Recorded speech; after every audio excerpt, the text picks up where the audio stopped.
Because God wants us to have a strong home. Now, you may be here today. You may say, Pastor, I'm not married. I'm single. I don't have kids. I don't have a home. I don't have a wife.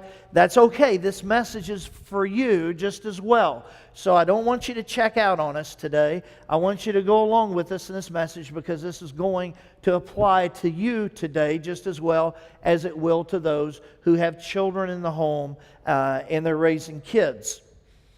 In Psalms 127, we're going to talk about this area. Look at verse number 1 with me, if you would. It says, unless the Lord, what's that next word? What is it? Unless the Lord what? Okay, I hear 3 or 4 of you. How about everybody? You've heard the word about 4 times now. So now you know what it is. So say it with us. Ready? If the Lord builds. I'm not sure what that verse is. Let's see. Oh, there it is. Okay, the song of... That is really just a title to the verse. I don't know why it puts that as though that is part of the verse. It's not. The verse actually starts, unless the Lord... One more time? Ooh, it's getting better. All right, you guys are building. It's working. All right. Unless the Lord builds the house, those that build it, they labor in what? Vain. Now, I don't know about you, but I don't like to do anything in vain. If I do something, I want it to have a value or a worth. I don't want to get done and go, well, that was a waste of time. You ever have one of those jobs? You ever do something where when you're done with it, you feel like all you did was ran in a hamster wheel? It was dumb. It was stupid. It's like, why did I do that? Why did I get involved with that? I think all of us can find ourselves in that place. Unless the Lord builds the house, those who build it labor in vain. Unless the Lord watches over the city, the watchman stays awake in vain. I'm going to kind of home in on this passage here this morning a little bit. My dad had a lot of patience with me over the years. As a young person, I was always about momentum. Okay, by and large, and I was telling the first group about this morning, that men, by and large, are about momentum. All right? So, ladies, you have momentum too. Don't get me wrong. I'm not saying you don't. But I don't know that you understand what that looks like inside of a man because it's different. It doesn't mean that our need for momentum is any less important either way. It just means it's different. I want you to understand that. Let me give you an illustration. You're driving down the road and your husband's driving along and you don't know where you're at. You're lost. All right, let's just cut it for what it is. You're lost. So the man's driving probably 20 times around the block looking for where you're supposed to be going. And the whole time the wife is saying, why don't you pull over and ask somebody? Why don't you pull over and ask somebody? They're going, no, we'll find it. Now, you might think that's just because a man is hard-headed and stubborn and his ego doesn't want him to stop and ask anybody. That's not true. For a man, it has everything to do with momentum. When a man starts moving in a direction, he doesn't want to stop. He doesn't want to quit. If he's working around the house and ladies, you're doing something, you go, hey, could you stop for a minute and come help me? They're going, hold on a minute. Let me finish what I'm doing real quick. Why? Because in a man, there's a sense of momentum. He does not want to stop once he gets started. Because with a man a lot of times, and not every time, but a lot of times, if a man does stop, it's really harder for him to get started again. And sometimes it's easier to just push it off and finish it tomorrow because they don't even want to put the energy in to trying to get it started again. That's a man. A woman, on the other hand, she's a multitasker. She can do 5 things at one time.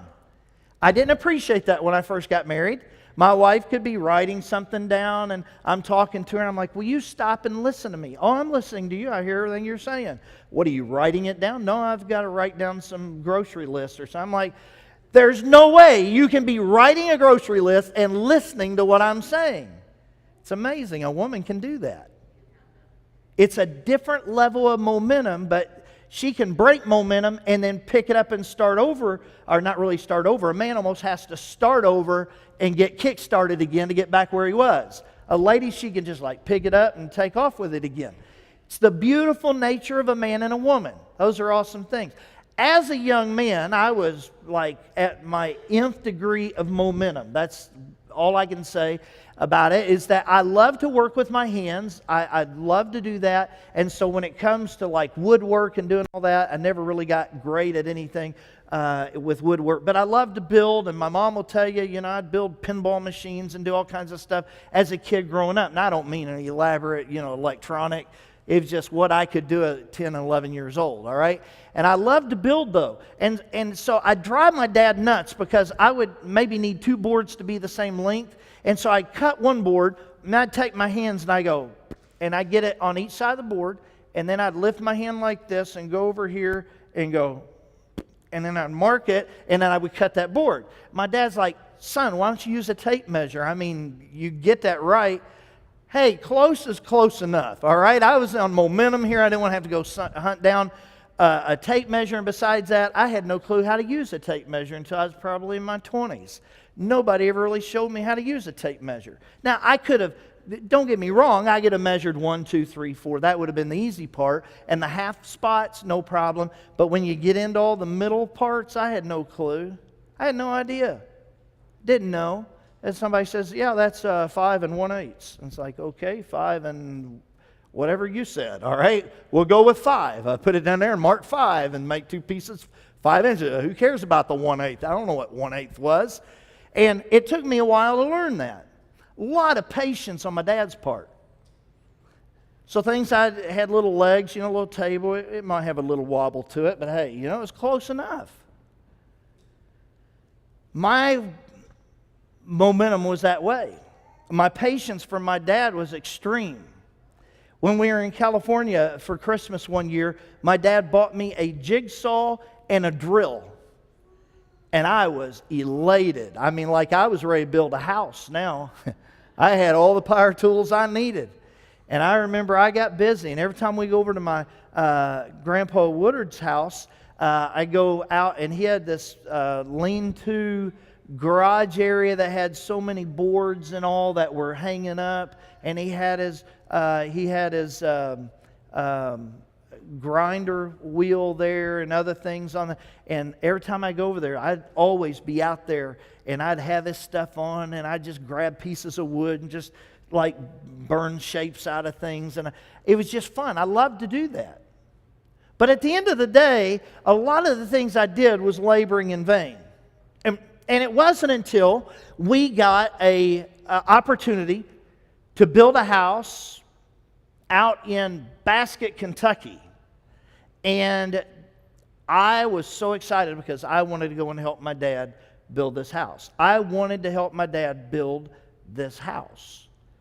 And I remember one day he was going to go out there. Now, little did I realize that I was unpaid labor. I just was excited to go help him. And I remember one time I said, Dad, I need to go somewhere. I'll be right back. And when I get back, we'll leave and go. He said, no problem. And I left for a few minutes. I had to run and go get something. When I came back, my dad was gone. And I cried my eyes out. I thought he left me and wasn't going to take me to help build the house. That's how passionate I was about building. And then I'd get out there and he'd have me throwing concrete blocks up on the scaffolding while he was laying the block. And I was mixing the mortar for the block that we were putting in. And so we did a lot of the work and labor ourselves. But the finished product of that work was amazing. We had a home. And we got to live in it for quite a few years. Had a basement, walkout basement. Had a balcony out the top side. It was a home built for us. And there was no labor involved in that was in vain. It was all for a purpose and for a reason. I want you to think about that for a few moments this morning. As we look at this passage in Psalms 127, the scripture just simply says here in verse number 1, unless the Lord builds the house, those who what? What's that next word? Those who what? No, not labor. Those who build it.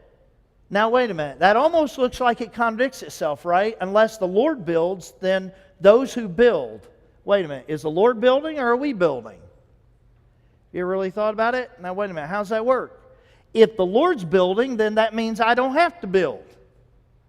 But if the Lord ain't going to build, then I need to do it. You ever heard somebody say, I know the Lord will see us through on this, but He wants me to get involved? Then there's other times where we said, well, it doesn't look like the Lord's going to do anything, so I'm going to have to just do something myself. You ever have those moments? I think we all have, but not all of us are willing to admit it. You'll come clean one day, and then you'll enjoy life a little better when you're willing to admit that sometimes we have those attitudes. That's what we do humanly at times. I'm not saying it's right. I'm just saying it's what we do. Unless the Lord builds the house, those who build it labor in vain. Here's simply what that's saying. It's simply saying this, that God is the contractor, and you and I are the laborers. And so, because God is the contractor and we're the laborers, the contractor is the one who sets the agenda, he sets the system, he has a goal in mind, and it's our job to get in step with the contractor because we're the ones that are laboring. Does that make sense? It's like working at a job for somebody who really knows what they're doing. It really feels good to go to work, doesn't it? When you work for somebody who knows what they're doing, you feel like you're a part of a team that's actually accomplishing something, and it doesn't feel like you're wasting your day away. You ever been in a situation like that, any of you? Work for somebody like that? Okay. It's a great place to be. Understand this, that we can put a lot of labor involved. I've watched people on jobs that I've worked at who they are busy. Oh my goodness, they're busy. They're doing all kinds of things, but they are doing things that really just don't matter. And at the end of the day, they've worked in vain. It was worthless. It was a lot of time spent to get a paycheck. That's what it was about, getting a paycheck, not accomplishing anything.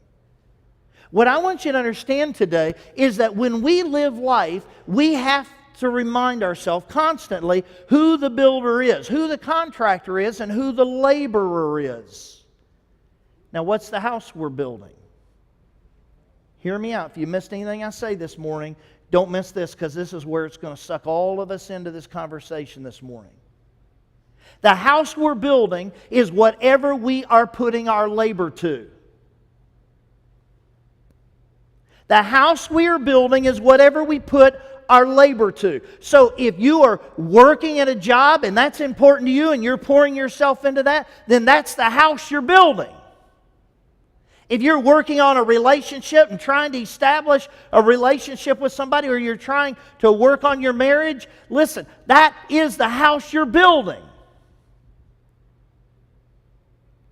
It applies to all of us. It's not about building a house, a structure, though that can apply, but at the end of the day, it's about what we put our hands to labor to. Taking care of somebody that's sick. Working on a relationship. Developing friendships with our neighbors around us. Taking care of kids, or Andy taking care of grandkids, Grandpa. It's all about, oh, I'm sorry, did I say that? My ADD kicked in, sorry. It's really nice to have Grandpa playing our drums for us. We have a grandpa that plays drums, so that's awesome, isn't it? All right, anyway, forget I said any of that. All right. Here's the thing. It doesn't matter what we do, whether we're trying to pour time and attention into our grandkids or whatever it is, that's the labor you put into action. Hear me out this morning. That is the house you're building. So this Father's Day message is just not for people who have children. This is for people who live life. Whether you're a male or a female. The house you're building. If you're putting your hands to work, you wake up in the morning and, okay, it's another day in paradise, you convince yourself. And so you go and you begin to work, and it is another day in paradise, by the way, but I mean, you have that mindset like, I'm dreading today, but I just got to remind myself, it's another day in paradise. And so you go and you just do the next thing. You know, have you ever heard anybody make a comment? Just doing the next thing. Anybody ever heard that? Huh? You've never heard that? Somebody say, hey, what are you doing? Oh, just doing the next thing. Just doing the next thing. You just heard it now. You've never heard that?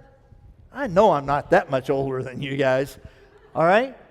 Just doing the next thing. Just Just doing the next thing, taking care of what's next. That's what I'm doing. And sometimes we can have that mindset. Hear me out. Please don't miss what I'm saying this morning. If we are approaching life just doing the next thing, then our labor is in vain. You're wasting life away.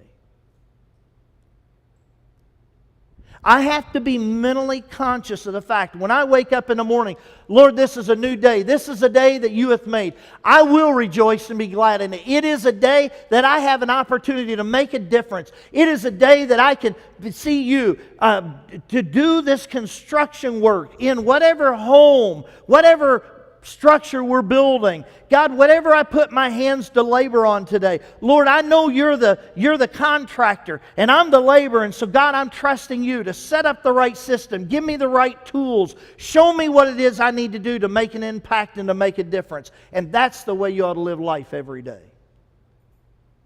Whether it's having your grandkids over, whether it's going to your job, whether it's working on your marriage, your relationship, or whatever it might be, that ought to be your attitude, is to understand, unless God is the one building your house, your labor is worthless.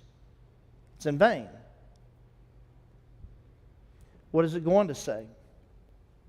In that same verse, it says,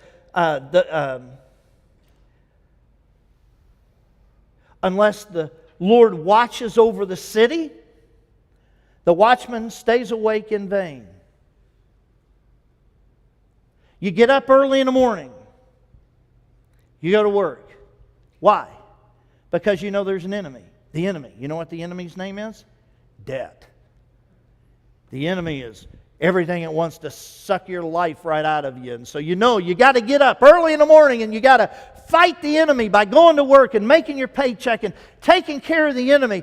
But if you're doing that and you're not doing it with the Lord being the contractor, the Lord not being the foreman of your life, your labor is in vain. Your life will go. And what influence you have will be very minimal after you breathe your last breath. But when every day you get up realizing, I'm doing this for the Lord, I'm creating this relationship with my neighbors because that's what the Lord wants of me and He wants me to develop this. I'm trusting you, Lord, to give me the right approach to this. Lord, give me the right mindset. Help me to have the right conversations. Lord, I'm claiming the blood of Jesus over this opportunity I have with my neighbors, over the opportunity I have with my grandchildren, or with my children, or with my co-laborers at work. Whatever it might be, you're going with in mind that God is using you to slide puzzle pieces together, to show a beautiful picture to those that you connect with, that they see this beautiful picture of Jesus. And it makes an impact on their life. We can be a watchman that gets up early. Some of you get up early. I know I've had a member or two that tells me they get up at 3 o'clock every morning to go to work. That's early. I don't know about you, but I thought 3 o'clock only came once a day. It was in the afternoon. I didn't even know it existed in the morning. I didn't know that was there. Here's the thing. There are those who are diligent at what they do. They're diligent and consistent and faithful. But no matter how determined, diligent, consistent, and faithful you are doing what you're doing in vain if it's not as God leading you through it and helping you and being the one that's the one putting it together. Your labor's in vain. I don't like to invest any time, energy, or anything into something that's not going to make a difference. I just don't. That's just me. And I'm sure you're probably that way as well. And it goes on to say in verse number 2, it is in vain that you rise up early and go late to rest, eating the bread of anxious toil, sitting around worrying about it. Oh my goodness, I don't know, I didn't do that right. I know I need to do this, and I can do it as though somehow you're the one that's the contractor. You're not. Listen to me, please. Listen to me. There's a sweet rest and a sweet peace God gives you when you truly are trusting God in your life. when you realize He's got this. And I'm trusting Him to use me to the best of my ability. But all I have is all I have. And guess what I have the ability to give? All I can give is all that I have. Right? And there are those who ask you to give more than you have, and you can't. And in that, we get all anxious, and anxiety rises up, and we think, oh my goodness, what am I going to do? They're asking me to do something I can't do. I don't have the ability. I don't have the time. I don't have the energy. And yet, I say to you, rest in the Lord and know He's the one that's building the house. Do what you can do. Give it all you got. But all you can do is all you can do.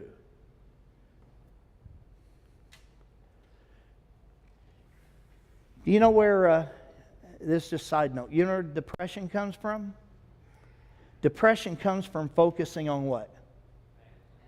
Focusing on the past. Anxiety. You know where anxiety comes from? Focusing where? Where? On the future. When I dwell on the past, I get depressed. When I look too far in the future and I'm constantly dwelling on the future, I get anxious. And the Bible says to be anxious for nothing, but in everything, by what? Prayer and supplication, making your requests known to who? To Him, to the Lord, to God.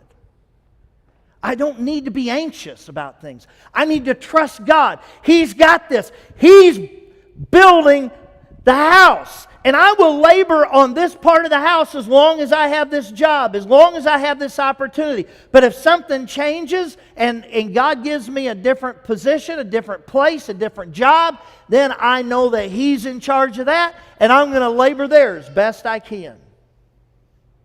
Don't get anxious and don't worry. God's in charge. Or else you're laboring in vain. Listen to the next part of that. For He gives to His beloved what? What's the last word? He gives to His beloved what?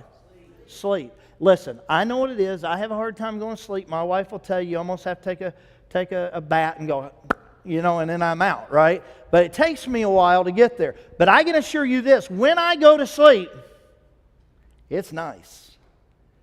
I sleep. I rest.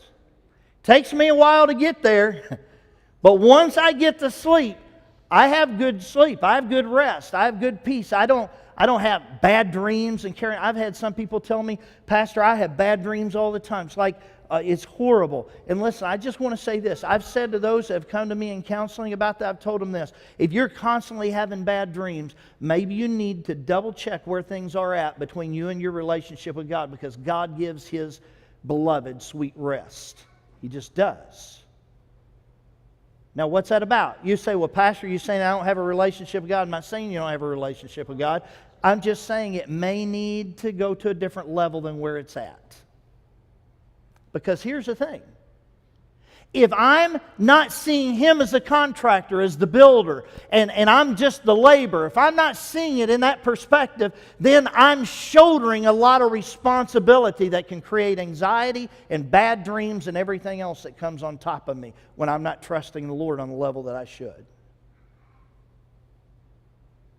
So I've got to calm down, and I've got to know who's in charge, and I've got to understand I'm only a laborer in the building. God is the builder. I'm the laborer, so I'm trusting God to help me do the right things. And at the end of the day, I know who's building the house, so I can lay my head asleep, and I know who I can trust to take care of it as I rest.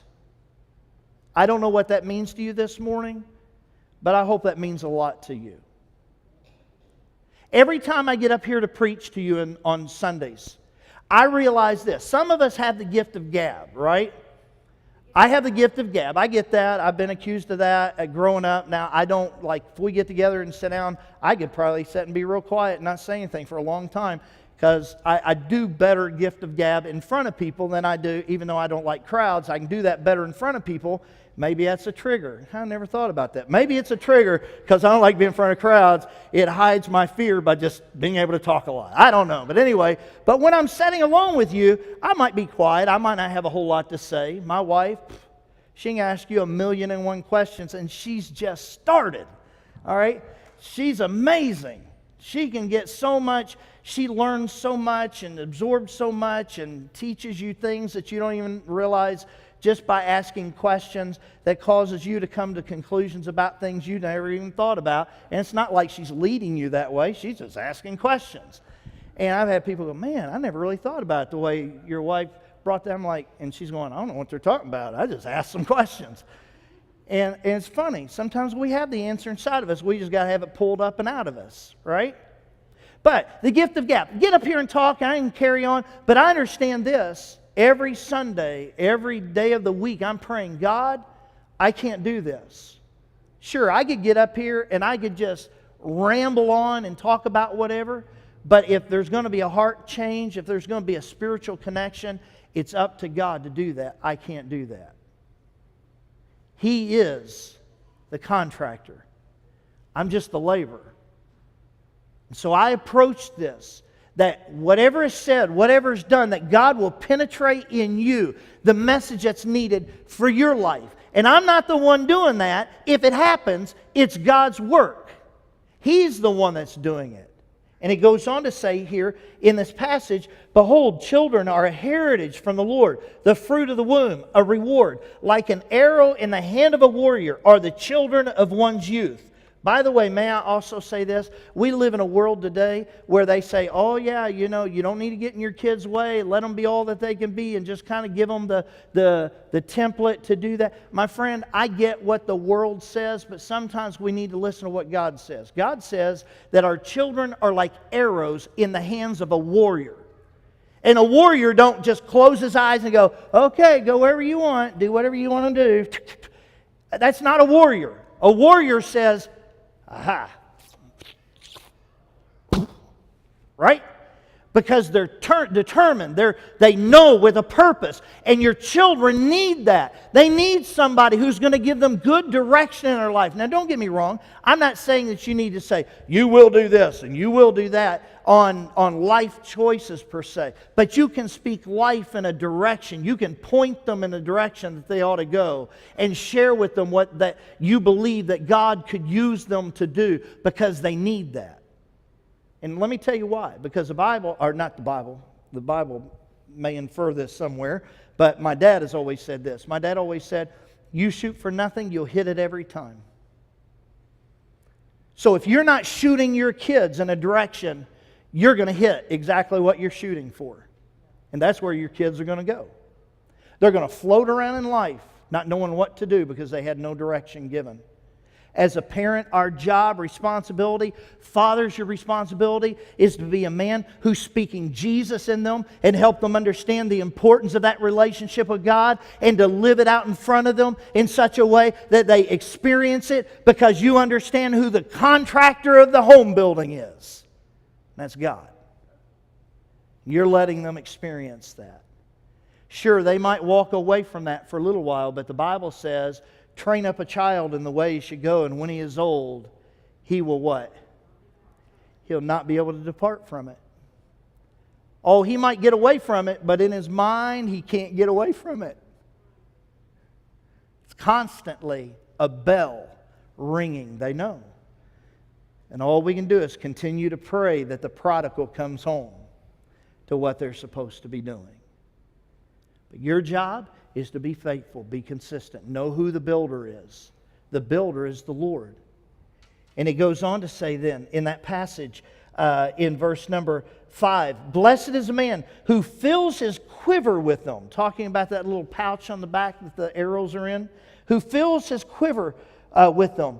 He shall not be put to shame when he speaks with his enemies in the gate. Can I just say this?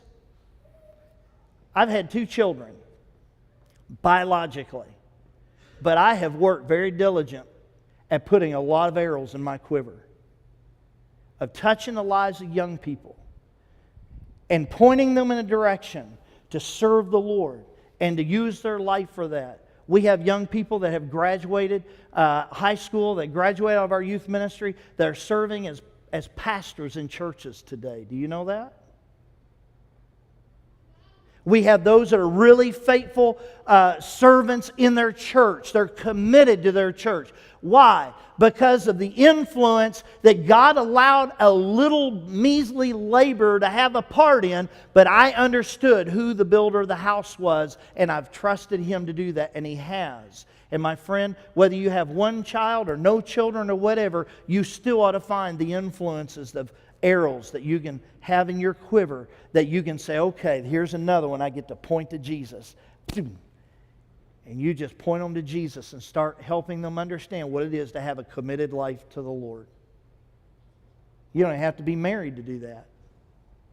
I love the fact that we have young people, young adults, college-age young people that are working in our children's ministry who don't have a wife, they don't have a family in that regard, but they have a family and they are filling their quiver full in order that they can shoot them like arrows and point them to Jesus.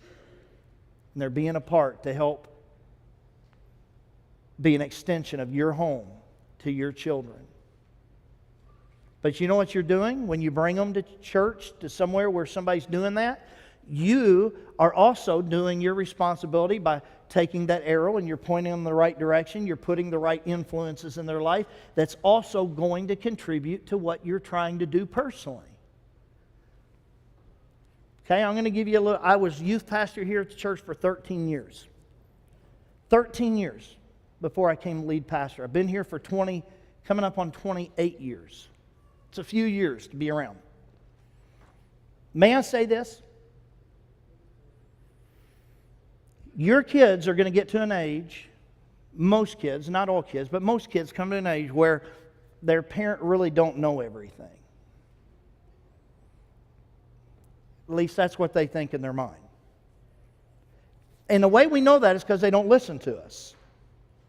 So I've oftentimes, as a youth pastor, said, you need to make sure that you connect your kids with some people who love Jesus, that you trust are going to speak the same things in their life that you will, because one day they're not going to listen to you for a period of time, but they will listen to those voices. And right now, you have an opportunity to make a difference, to make sure that when it happens, they still got good voices in their life. Okay? Now, I'm done with the youth pastoring counseling, all right? But that's important. What is that doing? That's taking your arrow and you're pointing it in the right direction. You're guiding it like it's supposed to be guided. In your life, where are you at? Where do you find yourself? When your kids come home in the day, is it one of those moments where you're going, oh? I know it can be exhausting. I get that. Or those that are grandparents, when your grandkids are going to come over, or when they're kind of thrust on you at the last minute and you weren't expecting it, and you get the grandkids over. Is it one of those moments where you're just like, oh, man? Or is it one of those moments where you stop and go, okay, God, my kids are getting ready to come home. My grandkids are coming over. Lord, help me to labor well on your behalf, to say the things that need to be said. Lord, I claim the blood of Jesus Christ over the opportunity that's set in front of me right now. Lord, do something with this. Or do you just do the next thing? God never intended for us just to do the next thing, because when we do, our labor is in vain. Every head bowed and every eye closed.